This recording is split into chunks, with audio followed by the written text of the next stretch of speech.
Hey guys, நம்மளோட சேனல்ல இன்னைக்கு நம்ம பார்க்க போறது சில உண்மை மனிதர்களால் பகிர்ந்து கொள்ளப்பட்ட ஒரு உண்மை சம்பவம். Promise with the ghost. சில பேர் தெரிஞ்சு தப்பு பண்ணுவாங்க, சில பேர் தெரியாம தப்பு பண்ணுவாங்க.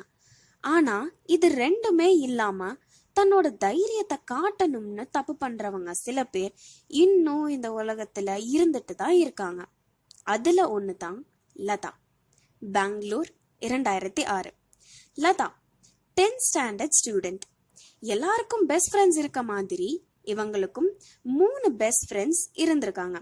ஒரு நாள் சாதாரணமா ஸ்பெஷல் கிளாஸ் முடிச்சுட்டு வீட்டுக்கு அவங்க ஃப்ரெண்ட்ஸோட ஒன்னா போயிட்டு இருந்திருக்காங்க. அப்போ விளையாட்டா ஃப்ரெண்ட்ஸ் எல்லாம் லதாக்கு தைரியம் இல்ல, ரொம்ப பயப்படுவான்னு கிண்டல் பண்ணியிருக்காங்க.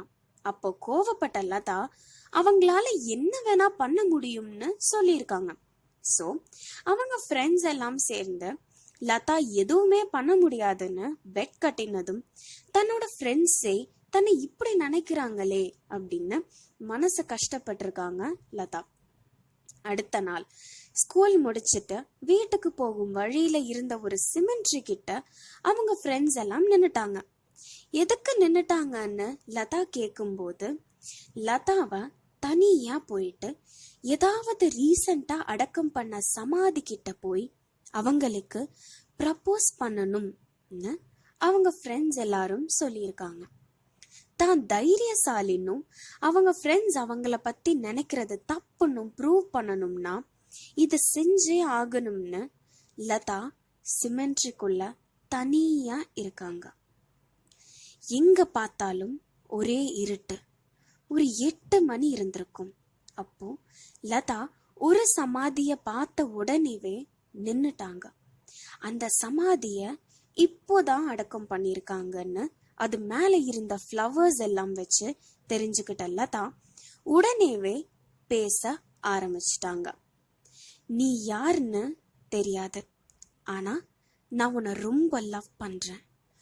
உன்னை நான் பார்த்ததே இல்லை, ஆனா உன் கூட நான் கல்யாணம் பண்ணி சந்தோஷமா வாழணும்னு நினைச்சேன். இப்போ நீ இப்படி என்னை விட்டுட்டு போயிட்டியே, நீ இல்லாம நான் எப்படி வாழ்வேன்? என்னை விட்டுட்டு போகாத ப்ளீஸ். இப்படி சொல்லிட்டு சிரிச்சிட்டு வெளியே வந்த லதாக்கு ஒரே சந்தோஷம். பெங்களூர் 2010. ரமேஷ் 23 வயசுல ஆக்சிடென்ட்ல இறந்த ஒரு பையன் எந்த ஒரு ஆசைகளும் நிறைவேறாம இருந்த அப்போ அவர்கிட்ட லதா சொன்ன வார்த்தைகள் அவரை அவர் போக வேண்டிய இடத்துக்கு போக விடாம தடுத்துடுச்சு. லதா ப்ரப்போஸ் பண்ண அன்னையில இருந்து இன்னைக்கு வரைக்கும் அவர் லதா கூட தான் இருக்கார். ஆனா மத்த ஆவிகள் மாதிரி அவர் எந்த ஒரு பிரச்சனையும் பண்ணல. லதா சந்தோஷத்துல தான் தன்னோட சந்தோஷம் இருக்குன்னு இருந்துட்டார். இது எதுவுமே லதாக்கு தெரிய வரல. 2013. காலேஜ் முடிச்ச லதாக்கு மாப்பிள்ளை பார்க்க ஆரம்பிச்சிருக்காங்க. அது வரைக்கும் சும்மா இருந்த ரமேஷால இந்த விஷயத்த தாங்க முடியல.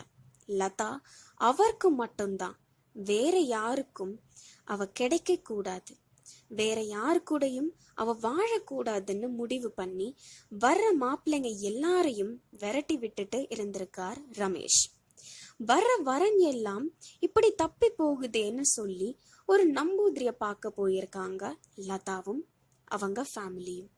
சூழி உருட்டி பார்த்து 4 வருஷத்துக்கு முன்னாடி லதா பண்ண தப்பையும் அந்த தப்புனால இப்போ நடக்கிற பிரச்சனைகளையும் சொல்லி புரிய வச்ச அவர் இந்த ஆத்மா கிட்ட இருந்து விடுதலை அடையறக்கு இருக்க ஒரே வழி லதாக்கு கோவில்ல வச்சு கல்யாணம் பண்றதுதான் அப்படின்னு சொல்லியிருக்காங்க. அப்படியே செய்யறோம்னு சொல்லி லதாவை வீட்டுக்கு கூட்டிட்டு வந்த அவங்க அப்பா அம்மா அவங்கள ரொம்ப திட்டி இருக்காங்க. என்ன பண்றதுன்னு தெரியாம அவங்க 3 பெஸ்ட் ஃப்ரெண்ட்ஸை திருப்பி மீட் பண்ணி நடந்தது எல்லாத்தையும் சொல்லியிருக்காங்க லதா.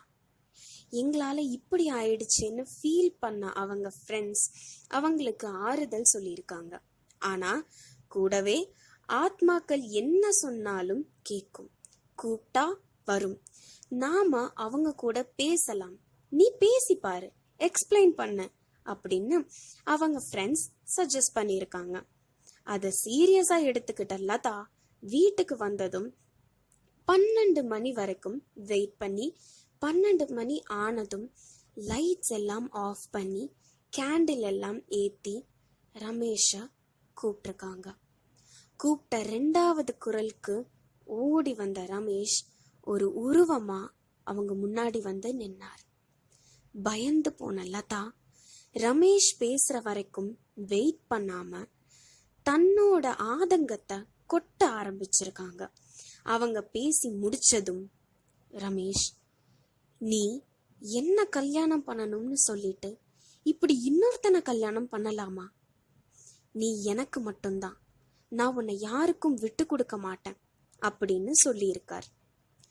அழுகைய அடக்க முடியாம கத்தி அழுது, நீ என்ன இதுக்கு கொன்னு இருக்கலாம் அப்படின்னு சொல்லி இருக்காங்க லதா. சொன்ன மறு நிமிஷம் அங்க இருந்து காணாம போயிருக்கார் ரமேஷ். அடுத்த நாள் அவங்க ஃப்ரெண்ட்ஸை பார்த்து எல்லாத்தையும் சொல்லியிருக்காங்க. அப்போ அவங்க ஃப்ரெண்ட்ஸ் அதெல்லாம் ஒன்றும் நடக்காதுன்னு சொல்லியிருக்காங்க. நம்பிக்கையோட வீட்டுக்கு போன லதா 2வது நாள், அதாவது ரமேஷ் கிட்ட பேசின நாள்ல இருந்து 3வது நாள் அவங்க ரூம்ல இறந்து போயிருக்காங்க. ஆத்மாக்களுக்கு உருவம் இல்லாம இருக்கலாம், ஆனா உணர்வுகள் இருக்கு. என்னைக்கும் அதை மனசுல வச்சுக்கோங்க. Never try to hurt others feelings. So இந்த வீடியோ உங்களுக்கு பிடிச்சிருந்ததுன்னா லைக் பண்ணுங்க, சப்ஸ்கிரைப் பண்ணுங்க. ஹே காய்.